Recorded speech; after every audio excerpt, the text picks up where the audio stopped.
So we have a bunch of Vancouver Canucks related news to dive into today. From where Patrik Allvin is taking his current conversations to what the market sentiment seems to be surrounding the Vancouver Canucks. So we're going to be heading over to various Twitter accounts that tweeted about the news here, starting out with what Taj said yesterday in regards to the Canucks. Take a look at this tweet. It's Rick Dhaliwal speaking out on yesterday's Canucks Talk episode with Thomas Drance. I believe, is this the crossover? I'm not too sure. But Dhaliwal said if the Vancouver Canucks have a crappy year next year, they're going to have to trade Quinn Hughes quicker than anticipated and start the rebuild. I think people at the Canucks office know this. This is assuming that Quinn Hughes tells the Canucks he is not re-signing. What does this mean? Well, it means that Quinn Hughes and his contract, it expires in 2027, so he will be eligible for an extension on July 1st, 2026. If the Canucks totally suck next year, which by all accounts is not impossible, we've seen the Canucks do crazier things. If they suck next year, and if Quinn Hughes, who has been so intent on, 1, winning, and maybe subconsciously, number 2, playing with his brothers, since that's the case, I mean, there's no reason Quinn Hughes is going to want to stay in Vancouver if this team cannot prove to him that they can be a contender. The steps to getting to that spot are seemingly endless, but at this point, we just gotta let Patrik Allvin do his thing, and we'll judge externally, because that's all we can do. I, for one, am kinda glad to not be put in the spot that Allvin is at right now. I couldn't deal with the pressure. Just saying. But Dhaliwal's sentiment here is confirming what it is a lot of Canucks fans subconsciously believe.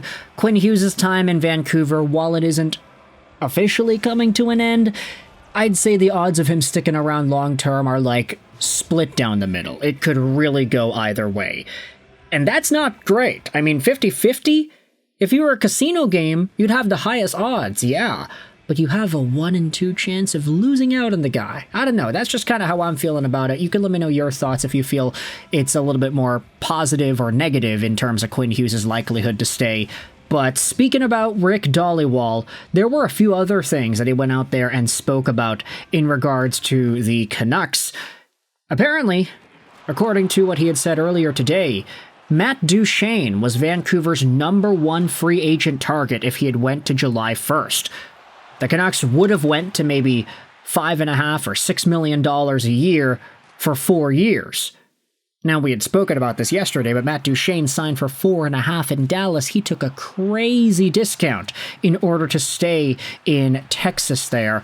Some people are kind of dunking on the Canucks for wanting Duchene and wanting to give him a whole bunch of money in term because he is a little bit older, but I honestly don't think it's that big of a deal. I think that he's very good still. He's a point-per-game guy.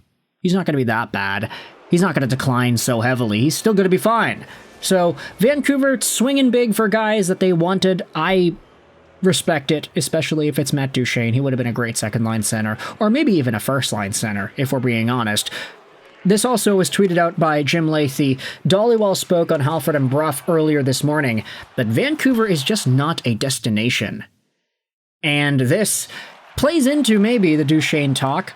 I mean, it's not like Duchene ever had the option to go talk to Vancouver because he didn't even wait until July 1st to get his contract.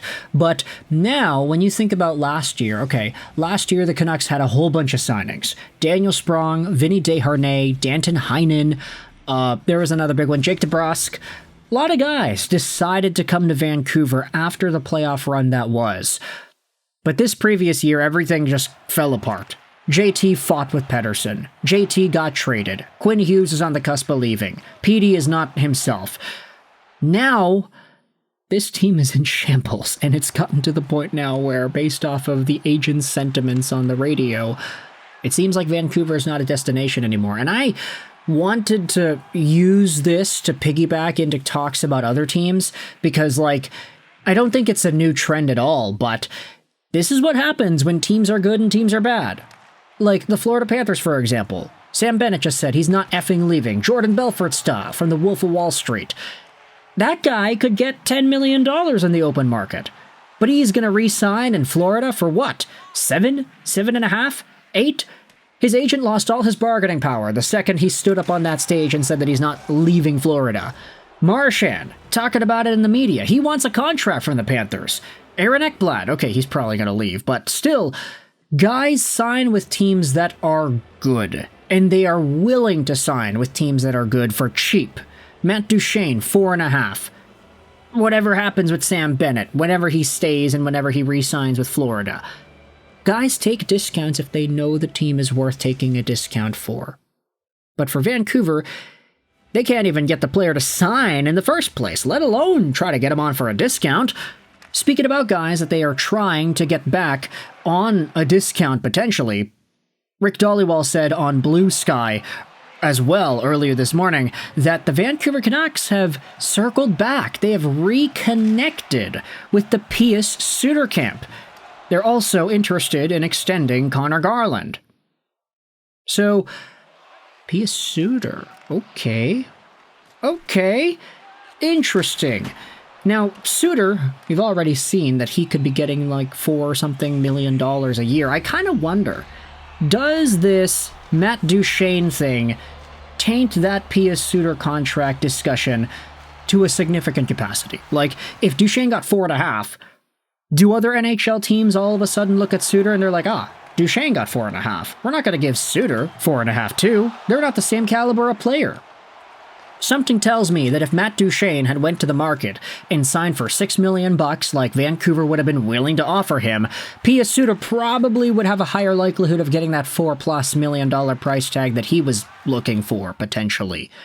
But now, if Duchene re-signed for cheaper, all of a sudden Vancouver has that argument too. They could literally hit him up and be like, yeah, no, Matt Duchene got 82 points last year. That was a point-per-game guy who re-signed for 4.5. Now, of course, that is unrealistically unattainable for anybody else to replicate, but Pius Suter, he got half the production that Duchene did, so why doesn't he get half the money? $2 million! Of course, that's not going to happen. Suter made 1.6 in Vancouver this previous 2 seasons he had, so that obviously was a bargain for a guy who ended up playing first-line minutes for the team. But if there is an argument to open up now for Vancouver on this Pius Suter front, I do kind of question if the Duchene thing played into it. Now, let's also talk about Conor Garland. The Vancouver Canucks want to extend him. Honestly, I feel like Garland just might not even want to come back to Vancouver. Like, we already made the video earlier in the summer on Goner Garland, that's what it was. Because Conor spoke out about how, he's not really focused on the contract extension stuff and he wants to let his agent deal with it, etc., etc., etc. It didn't really seem like, from the way Conor Garland spoke on an interview earlier in the summer, that he was really interested in staying in Vancouver at all. And that's just kind of the vibes that we had gotten when listening to him speak out on TV, but that sentiment, I think, has bled into a lot of Canucks fans' minds, thinking about, is Conor Garland, like, even really worth thinking about as a long-term option for this team? Why not just trade him right now? He's a third liner on this squad anyway, maybe forced to be a top 6 guy now that Besser's going to be out, but I don't know. The future on Conor Garland definitely varies from person to person when you ask many Canucks fans. It's all over the place, and this uncertainty, I think, has bled into why this summer has felt so, I don't know if degrading is the right word. Not degrading. Okay, no. Tiring, I guess, is the better word to use. Because last year, with all the direction and the positivity and the accomplishments, there were so many good things to talk about. Look at us getting all nostalgic for 1 year ago. Heck, it's not even us, it's just me. So with all that in mind, I want you to let me know your thoughts in the comment section below. How do you feel about all these Canucks news and updates?